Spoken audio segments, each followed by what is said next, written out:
Jason Cruz here in Seattle, Washington, with another episode of The Interview. And this time it's PFL lightweight Jeremy Stephens. We know who he is. We know who he is. Jeremy, first and foremost, how are you feeling today? Uh, I'm tired, man. I feel tired today. I've been grinding. Was a really good push in the gym today. So if you're really truly asking me how I feel exhausted. But the effort's been put in, so it's a pleasure, honor to talk to you, and I feel good with everything going on. I do feel good at the end of the day. I'm excited for what's coming up. Well, thank you for your genuine thoughts. Usually, every fighter on here says they feel great, but I definitely like your candid remarks here today. You have a fight coming up November 25th, day after Thanksgiving, against Natan Schulte. We got you about 6 weeks out from the fight. I know you said you feel tired, but where are you right now in your fight camp process? I'm right exactly where I need to be, which is right here, right now. Just enjoying every moment that I got, just putting in work, attitude, effort is really all the things that I can't control. Everything else is in my coaches and God's hands. And, I'm living good though. I'm very excited. Like I said, I'm looking forward to the challenges that this fight brings, but I know deep down in my heart that I'm going to come out on top. This is going to be one of my best performances inside the PFL and the best one to date. Nice. Now, I don't know where I'm finding you. Now, I know you're from originally from Iowa, but where are you training for this fight camp? I'm originally born and raised in Des Moines, Iowa. Shout out to my boy Corey. He gave me this shirt, certified. Everybody back home in the 515. Nice. Throw a dart in the middle of the United States. It lands in the heart. That's Des Moines, Iowa. That's the little bullseye, the red zone that pumps the heart of this nation. But Nice. I live here in San Diego, California for probably about 13 years. And Okay. this is like inside MTV Cribs, brother. Oh, You know? nice, nice. Oh, excellent. Now, where exactly are you training for this fight? I train in San Diego, California out of Victory MMA. It's where the Alliance Gym trains a lot of guys around here. And I move around a little bit of grappling, a little bit of striking up with Steel MMA, and lots of good grapplers come in and out of Victory MMA. Mix it up with the Atos guys, game Yeah. bred, heavier guys. I like to move around, but most of all, my fight camp specifically, if you're looking for a legit fight team and to want to be one of the best fighters in the world, you go to Alliance MMA with head coach Eric Del Fiero. Nice, nice. Now, Alliance MMA is down there in Southern California with pretty much everybody else, every other MMA gym down there. How do you do with other gyms? Do you go to other gyms and train? Do you go up up the coast to go see King's MMA, or do you go to down the coast to other MMA gyms? How does that specifically work? I mean, if you're looking for training partners, sparring partners, is everyone friendly, or everyone kind of like toward their own teams? I've always been like that, where I like to go train and travel. I've been up to Rain as part of Tony Ferguson. I've been out to Tony Ferguson's private gym. Kelvin Gastelum, he came down here to Alliance for a long time. I like to mix it up and train with the best guys in the world, the best grapplers in the world. Even if you're a judo guy, I train with really good grappling guy Justin Flores. He's just got techniques and a whole wide spectrum of flow of things that he brings to the table. I've trained with Daryl Christian, who's probably one of the best wrestling coaches that I've ever trained with. Olympic wrestler. He's put me on like run programs and and then much more outside the box. Like I'm out here drinking beets for my cardio, my blood, my health, my heart, my everything. And that's what you get out here in San Diego is a variety of things. But most of all, I would say if Alliance MMA and the true training that we do there for actually to get ready and prepared for a fight, the trust, the bonds, the relationships that we've built, I'm already established. Anywhere I go, everybody's pretty much I have a home anywhere. And that's how I feel. I feel a lot of love out here. But there's a lot of guys that we try to mix it up with. Not everybody sticks around to train for the type of environment. People move around a little bit, but then we get the chance to mix it up with a lot of people as well because they come in and out. Yeah. Now I'm gonna switch this on you a little bit here. You're a veteran of the sport. You know everybody up and down. You are a veteran, so how do you maintain your body, keep it up, make sure it's in top shape to withstand the rigors of a PFL season? I mean, you went through your first PFL season this year. How do you maintain your body? Are you doing something different, or are you just doing the same things that you've been doing since you were in your 20s? No, I've definitely learned over the years different techniques, like old man stuff. I take Epsom salt baths, I put suction cups on while I'm in there, I'll move them around. I just soak probably 40 minutes to an hour. I do ice baths right there at Victory MMA. They have an ice bath machine, saunas. I do spend, I do spend a lot of money in massage, body work therapy, and I have a very good guy in Rody Marias that is out here. He helps me with my body work, travels with me, and I also do functional patterns. I train kind of like a Tom Brady. I am kind of like a Tom Brady in the MMA game. He's obviously way more clearly decorated, but as far as like longevity and different types of training, I definitely bring functional patterns into the martial arts reality. Learn how to move better instead of like lifting more.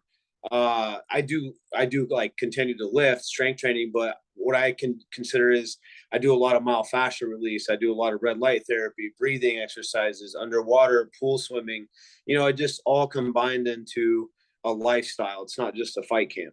Now, I know, I mean, I know you talk about all these new age types of things, but like, when you first started in the mid 2000s, none of this was, I mean, most of this stuff wasn't here. We weren't talking about suction cups or ice baths or things like that. How have you adopted and kind of figured out what was good for you and what was kind of just a weird fad? When I was young, I was having problems with my elbow because obviously I swing sledgehammers, right? And people in Iowa, they're kind of making fun of me for kind of stretching, doing the Diego Sanchez. I was trying to get into yoga, and I never really listened to anybody. I was like, you know what? I had to kind of dig into some vulnerability and be like, my body's super sore, it's super tight. I got to find some other ways outside the box of training if I'm going to be able to stick around. I've had an up and down career, but one thing I could say is that I've been able to perform 3 times out of the year since I've been 16 years old and even younger. I've been performing 3 times out of the year. That's really hard to do at a high level. And I fought some of the best guys in the world, and I continue to do so at a high level. And it all just goes into I actually train 3 to 5 hours out of a fucking day every goddamn day like a madman. But I guarantee you, I'm putting in another 4 to 5 hours of rehab. When I get into the zone, when I'm not so much being a father and I have to kind of go into that fighter zone, and I have that clear communication with my wife of where I really got to be selfish. I got to kind of miss some of the dropping off the softball practice, miss a game on the weekends because I got to take time for my body. I got to take time for my training and my recovery, and it's all designed for that night, and showing up day in, day out. And that's really what's kept me around is doing high end training, like functional patterns. People don't like to do it. They feel like it's funky, but at the end of the day, they'll go to them if it's like their last resort or if they're in that type of pain. I'd rather be able to just move around pain, find my dysfunctions, and keep carrying on and knocking motherfuckers clean out and getting money. That's really designed at the end of the day. That's what it is. That boils it down to what your job is.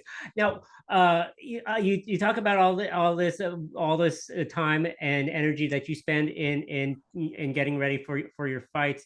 What do you believe is the hardest discipline? What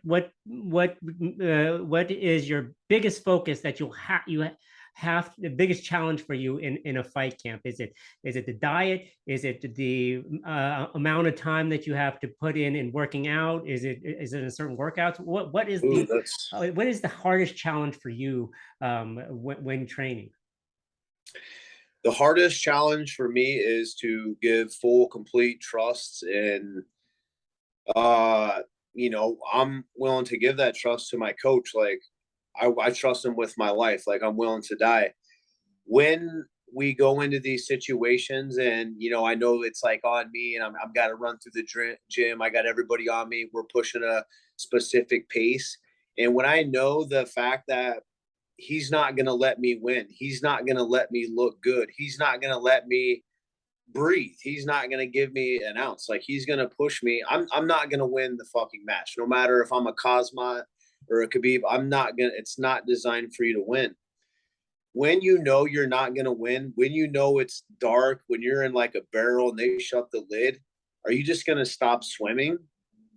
Or are you going to keep swimming? Are you going to keep pushing? Are you going to keep giving effort, even if you know you're going to lose and like it's going to feel like shit?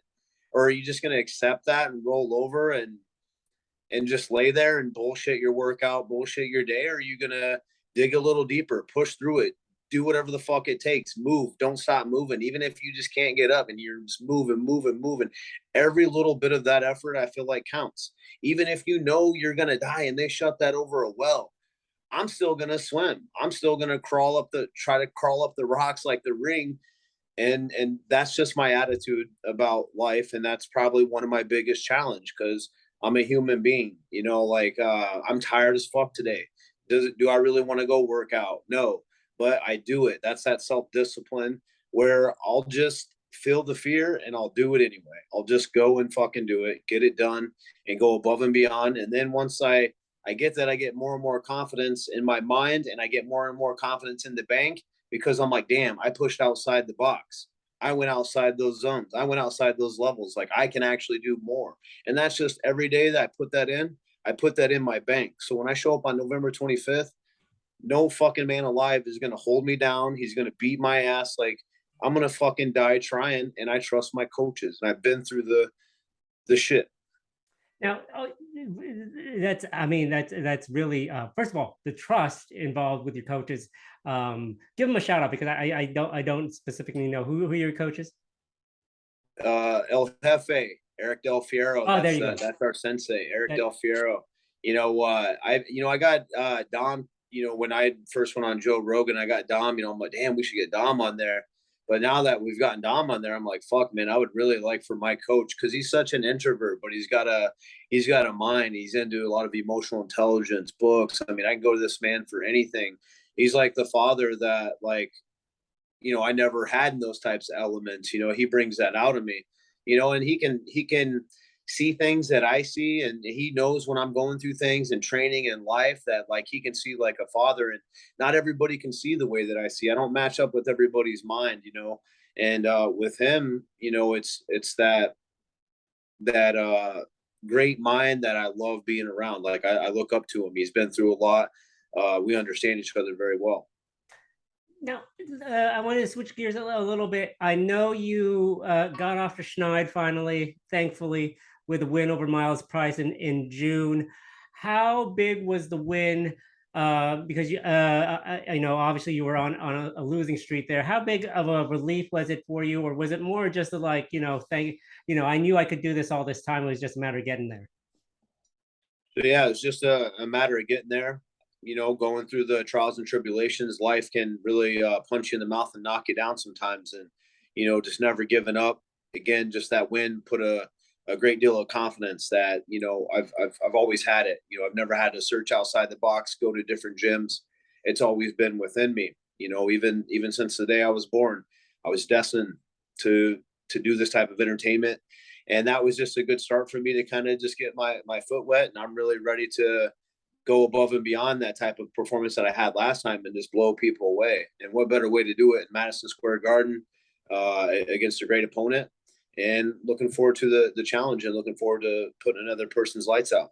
Do you know anything about Natan Schulte there? Are you guys, I assume you guys are scouting them, but is it more along the lines of you just training and getting ready for this fight, and then the game plan, you'll be handed the game plan before November 21st, and going and executing the plan? I'm aware of who he is. We still got a lot of time between the fight. I'm just focusing on the things that I need to clean up, that I need to improve. We just talked about the mental game, the challenges that I have facing day to day, and I got a lot of weight on the shoulders. I got things to do. I got family around here, and that's good, because that creates pressure and that creates diamonds. And I just don't feel like he can go through what I've been through, be there, have the tenacity, the focus, and that's all hearsay because that's 6 weeks away. The opponent could change. It's all been focused and designed on me. I'm just focused on me, and I'm getting better. And it's been great. Now, how has the PFL been, first of all? And then the second question I have is, are you going to be in the tournament next year as a lightweight, featherweight? What are your plans? I'm like the Joker, man. I just do things. I don't really worry about all that bullshit because none of that fucking matters. Could die tomorrow. I don't know what's planned. I know I have a fight and I've signed for it November 25th. And until then, bro, I'm just living life, enjoying my beautiful family day by day. I'm not stressed about what it is. If the PFL really wants excitement, they want entertainment, they want knockout hits. I just get a chance to prove myself November 25th of what I'm going to bring to the table. The fans bringing them over to the PFL, wanting to tune in. And if I just do my job and be me, do myself, then things will happen, bro. And I don't even think about it. Excellent, excellent. Well, Jeremy, thank you for your time. I am a big fan. We'll all be watching pay-per-view. We're back on pay-per-view. Friday, November 25th, Black Friday. It's going to be a Black Friday for Natan Schulte, it looks like. Jeremy, thank you very much for your time. I appreciate it. Thank you, brother. Enjoy it. All right, Jeremy. Have a great rest of the day. Have a good training camp. Be well. You too, brother. Thank you, Jason. Bye-bye.